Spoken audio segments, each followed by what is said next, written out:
E para cá, deixa eu pegar aqui os meus óculos, o meu celular com várias perguntas que têm chegado, porque a gente vai começar agora a nossa entrevista com o senador Alessandro Vieira, do Partido Cidadania. Bom dia, cara.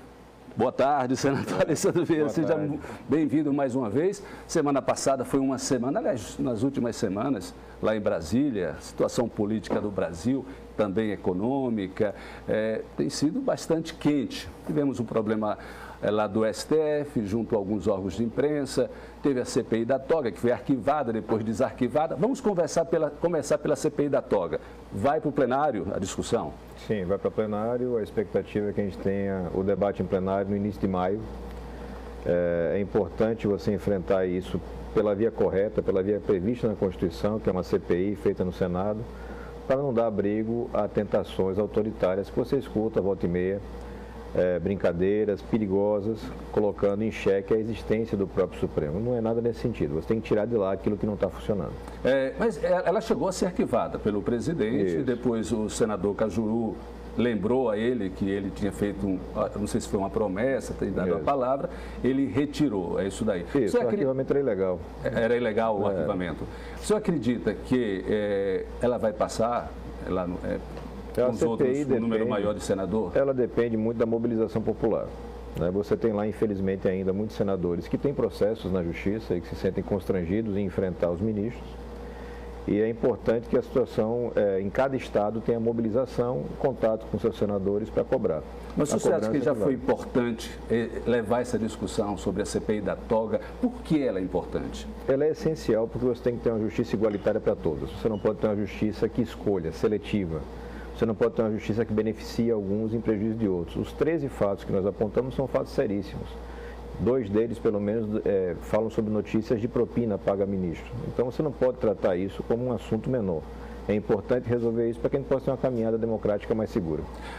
O senhor falou em justiça. Na semana passada tivemos aquela problemática toda junto ao STF, o presidente do STF, indícios de ligação dele com o amigo do meu pai, aquela coisa toda que foi discutida e levantada pela imprensa nacional na semana passada. Teve ação, teve decisões do próprio STF. O senhor acha que começou a haver uma certa censura e por causa da sociedade, eles acabaram recuando um pouco? Sem dúvida, aconteceu censura. Foi instalado um inquérito criminal no STF, que é absolutamente ilegal, qualquer estudante de direito sabe que é ilegal, e dentro desse inquérito eles vêm praticando abusos, perseguições, intimidações, tentando preservar aquela impunidade que sempre reinou em Brasília. A nossa função como senador está em fazer esse alerta, essa denúncia e apresentar soluções jurídicas. No caso específico, a gente vai estar apresentando amanhã, juntamente com vários outros senadores, você citou Cajuru, mas vários outros, pedido de impeachment com relação a Dias Toffoli e Alexandre de Moraes, pela prática de crime de responsabilidade neste inquérito. No Senado, vocês vão entrar no Senado com um pedido contra o presidente do STF. E o ministro Alexandre de Moraes, os dois que vêm praticando uma série sequencial e crescente de abusos contra a liberdade de imprensa, a liberdade de informação e principalmente a intimidação das pessoas comuns. Eles não querem nem a crítica mais. Tendo o pedido, quais são os passos seguintes? O recebimento deve ser feito pelo presidente do Senado, Davi Alcolumbre, uma decisão monocrática. A gente tem lá oferecido pelo senador Lazier Martins, um projeto de resolução que muda a sistemática. Hoje quem decide exclusivamente é o presidente. A gente quer mudar isso para que seja uma decisão pelo menos da mesa, se não do plenário, para que você possa ter mais democracia e facilitar que esses processos andem. A gente tem pelo menos 4 dezenas de pedidos de impeachment arquivados em gavetas lá em Brasília. O senhor tem conversado com outros representantes do estado de Sergipe, lá, tanto no Senado, mais 2, a senadora Maria do Carmo e o senador Rogério Carvalho, e tem os outros 8 deputados. Como é que eles estão vendo essa situação, tanto da CPI da toga, agora o pedido de impeachment e outros casos, como reforma da Previdência? Como é que a bancada de Sergipe tem se portado? Como é que você tem conversado entre eles? As reuniões de bancada não têm sido produtivas, elas são conduzidas pelo deputado Fábio Reis, que foi eleito por maioria como coordenador da bancada. Essencialmente, eu tenho sido chamado para reuniões para discutir cargos. A preocupação dos deputados, em regra, tem sido essa, a distribuição de cargos federais em Sergipe. Como não é uma coisa que interesse para o mandato, não é uma coisa que a gente acha importante, a gente não tem participado com muita assiduidade. Nunca vi tratar de assunto importante como desemprego, redução de desigualdade, reforma da Previdência, nenhum assunto desse. Eles estão focados em outras coisas. Inclusive os outros senadores, o senador Rogério Carvalho, ele foi responsável o relator, né, na Comissão de Constituição e Justiça da CPI. Rogério é contra a CPI. Rogério e o PT. Você chegou a conversar com ele? Conversamos, é uma visão que ele tem, juntamente com o partido dele, que acha que é melhor preservar essa turma do Judiciário. Infelizmente, ele não concorda. A reforma da Previdência, algumas pessoas estão perguntando, ela realmente é necessária, a pergunta do telespectador? Sim, os dados que nós temos acesso indicam que é necessário sim fazer uma reforma da Previdência, porque o sistema atual não se sustenta. A grande discussão é saber o tamanho da reforma. E, infelizmente, o governo Bolsonaro acabou de decretar sigilo nos dados, ou seja, os estudos prévios que levaram essa proposta estão sob sigilo. Então, como é que você vai debater a proposta? Quando o ministro Paulo Guedes esteve na CCJ para uma audiência pública, eu participei e indaguei exatamente com relação a isso, os números. Porque a gente quer ouvir e entender exatamente o que é necessário. Porque qualquer reforma da Previdência sacrifica muito o cidadão. É preciso saber exatamente o tamanho do sacrifício. Infelizmente, o governo não teve capacidade de informar ainda. Eu vou querer perguntar daqui a pouquinho ao senador Alessandro Vieira sobre o governo Bolsonaro, esses 100 e poucos dias, e também sobre o governo do Estado, o governador Belivaldo Chagas. Mas daqui a pouquinho, porque agora eu vou chamar o recado da Maratá. Estamos de volta à nossa conversa aqui com o senador Alessandro Vieira do Cidadania. A gente já falou sobre várias situações que ocorreram na semana passada. Foi um clima quente lá, tanto no Congresso Nacional, no Senado, na Justiça. Mas agora a gente vai puxar mais para a questão dos governos, tanto federal quanto estadual. Mas antes, o pessoal aqui perguntando muito sobre a reforma da Previdência, perguntando sobre, é essencial mesmo, porque ela só vem favorecer os mais ricos e a gente mais pobre, como é que fica? E quem está desempregado, o número de desempregados é muito grande. Os dados são muito claros no sentido que é necessário fazer uma reforma. E é importante reconhecer que essa é a primeira proposta que ataca as grandes aposentadorias. Historicamente é verdade, sempre o mais pobre pagava a conta. Agora essa conta está mais distribuída. Tem algumas coisas que são interessantes, como a alíquota progressiva para quem ganha mais, passar a contribuir mais. Só que sem os números, sem os dados concretos, é impossível você ser responsável de fazer uma reforma desse tamanho. O governo hoje não tem base suficiente, isso é um fato. Está tentando negociar na Câmara dos Deputados com muitíssima dificuldade, mas um ponto que gera essa dificuldade é a falta de clareza. Sem clareza você não consegue trabalhar. O senhor acabou de falar que na reunião da bancada sergipana o assunto principal é cargos, distribuição de cargos, vindo diretamente do governo federal. Como é que está? Qual a visão do senador Alessandro Vieira nesses 100 dias e poucos do governo Bolsonaro? Ele está realmente, como a imprensa tem falado, meio perdido? Como é que está a relação lá no Congresso, no Senado? Você tem um governo que é fracionado. Você tem uma parte técnica que funciona, infraestrutura, agricultura, alguma coisa da justiça. Tem funcionado bem, alguma coisa da economia, mas outros setores não funcionam absolutamente nada. Educação, terrível, totalmente desencontrado e não tem nenhuma articulação com o Congresso. Isso é muito claro. Hoje o governo Bolsonaro não tem base nenhuma no Senado e tem uma base muito pequena na Câmara. Isso vai dificultar muito a aprovação de qualquer projeto, porque ele vai ter que negociar individualmente. E essas negociações, historicamente, no Brasil, geram problemas sérios. Vamos vir agora para aqui para o estado de Sergipe. O senhor tem acompanhado também, a gente fala 100 dias ou um pouco mais aqui também do governo estadual, mas a gente sabe que o governo já está há algum tempo. O senhor tem acompanhado o governo Belivaldo Chagas? Recentemente saiu uma reportagem falando que é o segundo salário mais alto do Brasil. Perde apenas para Mato Grosso do Sul, se eu não me engano. Isso. Como o senhor analisa essa situação? Era necessário mesmo esse aumento? É obrigatório mesmo esse aumento? Não. O aumento é evidente que não é obrigatório. Foi uma escolha, uma decisão política do governador beneficiar a si mesmo e a vice-governadora. O problema maior do governo de Sergipe é a inação, a falta de iniciativa, a falta de resolver problemas. E um dos pontos é cortar custos. Não adianta você imaginar que vai viver uma crise e vai conseguir superar essa crise à base só de aumento de arrecadação, porque ninguém aguenta mais aumento de imposto. Então talvez seja essa a maior dificuldade.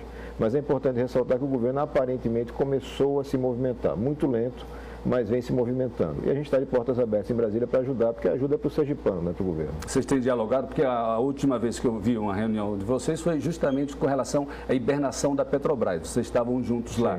Como está a relação? Como está a situação da hibernação?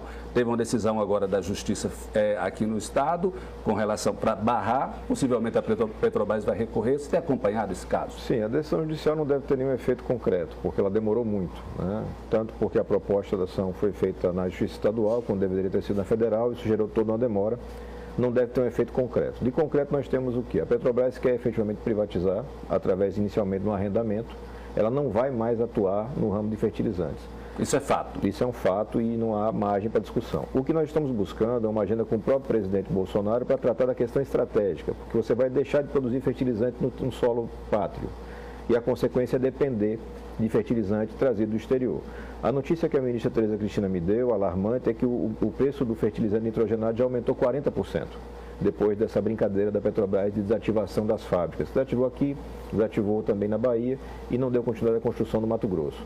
Hoje, a expectativa é que essas fábricas todas passem para o controle de alguma empresa estrangeira. A gente vai continuar falando sobre isso, senador. Rapidamente, você tem acompanhado a questão do diesel, o aumento do diesel. Sim. O presidente Bolsonaro interferiu naquele momento e agora existem especulações de greve do caminhoneiro. Como é que está em Brasília? O que é que tem sido especulado lá em Brasília? No Senado, a gente não teve nenhum debate com relação a isso. O que a gente tem muito claro é que você não pode ter intervenções políticas no preço do combustível. Mas a política de preços que vem desde o governo Temer é equivocada, porque ela faz mudanças em prazo muito curto, inviabiliza um planejamento, por exemplo, de uma grande viagem no frete. Isso tem que ser corrigido, mas corrigido tecnicamente, não através de telefonemas políticos. O prejuízo foi na casa dos 32 bilhões de reais. É muita coisa. Perde credibilidade, mostra que você pode ter intervenções dessa natureza e não resolver o problema. Ninguém pode, nenhuma categoria, os caminhoneiros são importantíssimos, mas nenhuma categoria pode querer parar o Brasil. Aí é uma questão de gestão. E quem se elegeu dizendo que tem força para a gestão, e Bolsonaro se elegeu dizendo isso, tem que resolver algumas coisas na força mesmo. Você não pode deixar parar o país porque uma categoria quer uma vantagem ou outra. A gente tem que saber administrar e aí vai estar na responsabilidade dele cumprir as promessas que fez. Eu vou voltar daqui a pouquinho para falar sobre o Estado, Companhia de Saneamento de Sergipe. O senhor deve acompanhar a situação da Companhia de Saneamento de Sergipe. Do meio do ano para cá foram 4 presidentes. Falou-se em privatização, não, mas em torná-la mais profissional ou então vários temas. Mas daqui a pouquinho, antes eu vou chamar o recado da Bionasa. Estamos de volta e a gente está assim, na parte final da nossa entrevista com o senador Alessandro Vieira, mas vamos falar aqui sobre a Companhia de Saneamento, que é um assunto que vira e mexe, a sociedade sergipana cobra, o governo do estado é pressionado. Recentemente o governador disse que vai fazer uma auditoria lá nas contas da Companhia de Saneamento, não pensa em privatizar, mas pensa em melhorar de alguma forma, de forma empresarial, técnica. Qual a sua posição com relação ao Companhia de Saneamento? O senhor acredita que ela é viável para o povo sergipano, privatiza, ou que outra possibilidade poderia ter a companhia? Não, você imagina uma empresa que vende um produto essencial com monopólio, como é que ela quebra? É só muita incompetência e eventualmente corrupção para quebrar uma empresa como a DESO. O que falta para o governo, literalmente, é independência para fazer aquilo que é necessário. Cortar privilégios, cortar custos, deixar de atender o apadrinhamento político e fazer uma gestão profissional. É evidente que tem toda a condição de dar lucro. Eu sou contrário à privatização desse tipo de empresa, porque é um serviço ultra essencial e pode ter um prejuízo no futuro para as futuras gerações. Não é o caminho. O caminho é corrigir a gestão, não só na DESO, mas em vários órgãos públicos. Você tem muito desperdício em Sergipe, péssima gestão e falta fiscalização. O Ministério Público tem que sair do gabinete e começar a trabalhar mais. O senhor acredita que o Ministério Público está meio em Sergipe, altamente refratário, reage mais a provocações, tem que sair na rua, tem que cobrar mais do governo. Você vê o governo cometendo vários desatinos e o Ministério Público não faz nada. Ele tem responsabilidade constitucional de correr atrás disso. O senhor acabou de falar sobre ter empresas mais eficientes aqui no Estado. O pessoal perguntando aqui sobre concurso público, guarda municipal, não é da sua área, mas como o senhor está acompanhando? Eles falam aqui de uma empresa que administra um presídio aqui no Estado. O senhor pensa, avalia como salutar empresa administrar presídios? Você pode ter a terceirização em algumas atividades, mas não ao custo que você tem em Sergipe e no Brasil afora. A melhor experiência que você tem de encarceramento é das APACs, que você tem no interior de Minas e São Paulo. O custo é aproximadamente 1/3 ou 1/4 do que se gasta em Sergipe. E lá você tem uma recuperação, a reincidência é muitíssimo menor do que você tem aqui. Então você tem aqui um sistema que é mais caro e que não funciona. Tem que mudar. Mas para mudar tem que saber como é que você consegue resolver os problemas políticos, da troca de favores na escolha de secretários e de empresas.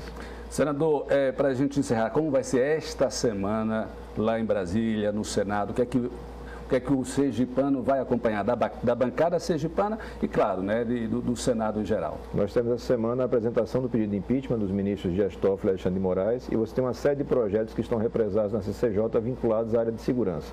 A gente deve conseguir tirar alguns deles e fazer a votação, pelo menos em comissão. Tá certo. Muita gente perguntando aqui sobre a reforma da Previdência, mas de forma assuntos específicos, professores, sim, áreas específicas, posições. Eu vou passar professores e demais áreas para a assessoria do senador Alessandro Vieira. Ele costuma responder, né, com certeza, a cada um. Quero agradecer a sua participação aqui com a gente. Nosso muito obrigado, uma boa tarde e um bom trabalho lá em Brasília, junto aos nossos representantes aqui no Estado. Eu que agradeço. E com relação à Previdência, aviso que ainda vai fazer uma audiência pública em Sergipe, aqui em Aracaju, para poder trazer especialistas de fora e discutir isso com mais profundidade. Porque, na verdade, assim, são muitos pontos, não muitas é um ponto informações. só, né? Uma reforma, né? O professor, por exemplo, é muito sacrificado, indevidamente sacrificado, é um ponto a ser corrigido. Perfeito. Já tem data para essa? Não, a gente está vendo a agenda de profissionais de relevo para trazer para cá. Nosso muito obrigado, boa tarde, bom trabalho.